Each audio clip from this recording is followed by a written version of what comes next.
अस्सलाम वालेकुम नाजरीन, मैं हूं आसिफ चट।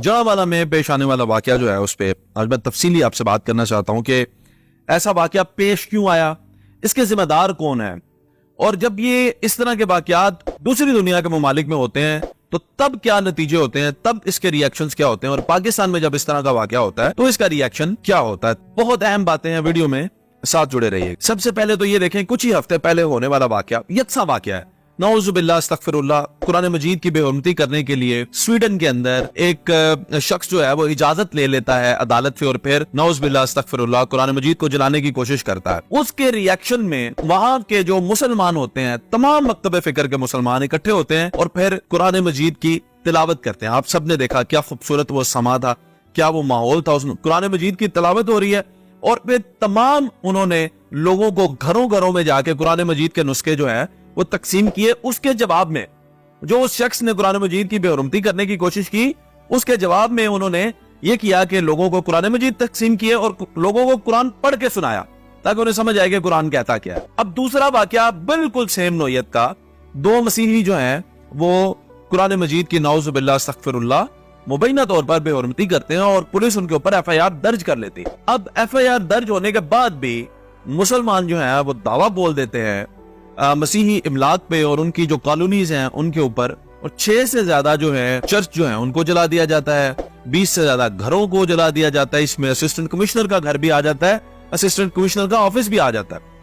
आप देखें कि यहाँ पे एक वाकया हो रहा है, एक वाकया स्वीडन में हो रहा है। दोनों तरफ मुसलमान है, दोनों तरफ जो है मुतासिर होने वाली जो किताब है वो कुरान मजीद फुरकान हमीद है। नाउजुबिल्लाह अस्तगफिरुल्लाह उसकी बेहुरमती की जाती है। दो मुख्तलिफ मुल्क है लेकिन मजहब एक है, इस्लाम। दोनों तरफ मुसलमान है जो रिएक्ट कर रहे हैं, और इस तरफ के मुसलमानों ने क्या सलूक किया और इस तरफ के मुसलमानों ने क्या सलूक किया, ये फैसला मैं आप पे छोड़ता हूं।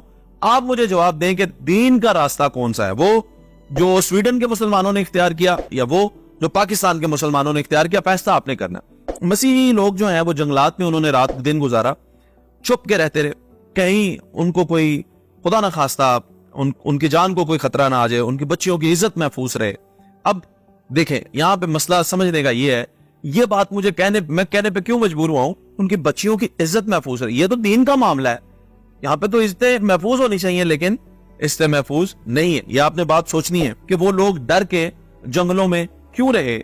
आखिरकार रियासत जो है वो इस बात की जिम्मेदार है या नहीं है। अब आगे बात करते हैं कि ये वाकया होता क्यों है। ये वाकया आप पहले ये समझें कि मसीही जो हैं वो एशिया पैसिफिक के अंदर जहां जहां भी आए हैं वो पिस रहे हैं। अब आप मणिपुर का वाकया देखें, भारत के अंदर उनका मसला हिंदुओं के साथ चलता है। अब हिंदू उनके ऊपर इसलिए दावा बोल देते हैं क्योंकि हिंदू जो है वो वहां पे अक्सरियत में है और यहाँ पे पाकिस्तान के अंदर मुसलमान अक्सरियत में है, तो मसीही जो है वो हर जगह दबे हुए हैं। दूसरी बात यह है कि जिस मुल्क के अंदर कानून की बालादस्ती नहीं होगी, कानून जो है वो स्ट्रांग नहीं होगा, वहां पे तो अवाम अपने हाथ में कानून लेगी। अगर कानून ये यकीन दहानी कराए और कानून ने माजी में एक्शन लिए हों और कानून ने ये दिखाया हो कि कानून जो है वो एक्टिव है, तो आप मुझे ये बताएं कि अगर पता हो मुसलमानों के कि खुदा न खास्ता कोई भी बंदा अगर कोई भी किसी किस्म की भी कुरान मजीद के साथ कोई बेहुरमती करने की कोशिश करता है तो कानून उसको सजा देगा। अगर मुसलमानों को यह पता हो तो वो इस तरह की हरकतें क्यों करेंगे। और अगर कानून की बालादस्ती होती तो ना वो दो मसीही ये काम करते और ना ही मुसलमान ये काम करते। ये सारी कमजोरी जो है कानून नाफिज करने वाले अदारों की है। क्यों?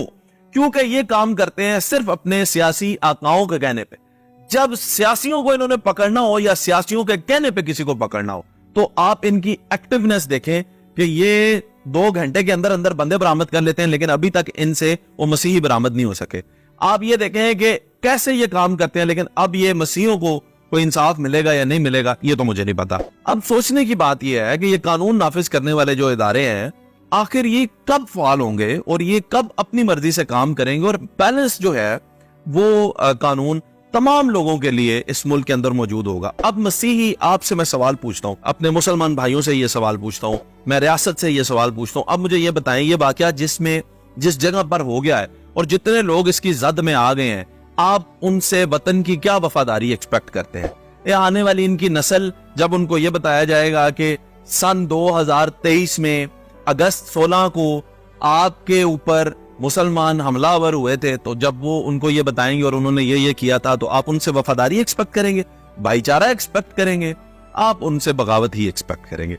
तो आपने ये इस्लाम की अगर टीचिंग है तो इस्लाम की टीचिंग तो बड़ी सिंपल और बड़ी सादा सी है कि आपने अपनी अकलीतों का तहफ्फुज करना है, उनको बचाना है। यहाँ पे बचाने वाले खुद ही जो है वो उनके दुश्मन बन के बैठ गए हैं। तो अब आपने समझना है, मैं ये आपसे पूछना चाहता हूँ कि कानून है अगर, और कानून नाफिज करने वाले इदारे अगर एक्टिव है और वो काम कर रहे हैं, तो कोई भी शख्स जो है अगर नाउजुबिल्लाह अस्तगफिरुल्लाह कुरान मजीद फुरकान हमीद की बेहुरमती करता है तो उसको सजा मिलनी चाहिए। लेकिन सवाल ये है कि कुरान मजीद जो है कानून तो अंधा होता है, अंधे कानून को ये तो नहीं पता कि ये मुकद्दस किताब जो है वो कुरान मजीद है और ये मुकद्दस किताब जो है वो बाइबल है। तो मुकद्दस किताब का अगर कानून है तो फिर अगर कुरान मजीद फुरकान हमीद की बेहुरमती करने पर सजा है तो फिर बाइबल की बेहुरमती करने पर भी सजा होनी चाहिए या नहीं? ये सवाल मैं आप पे छोड़ता हूं, आप मुझे इसका जवाब दें और आप मुझे बताएं कि क्या ये वाकया इसकी आप मजम्मत करते हैं या नहीं।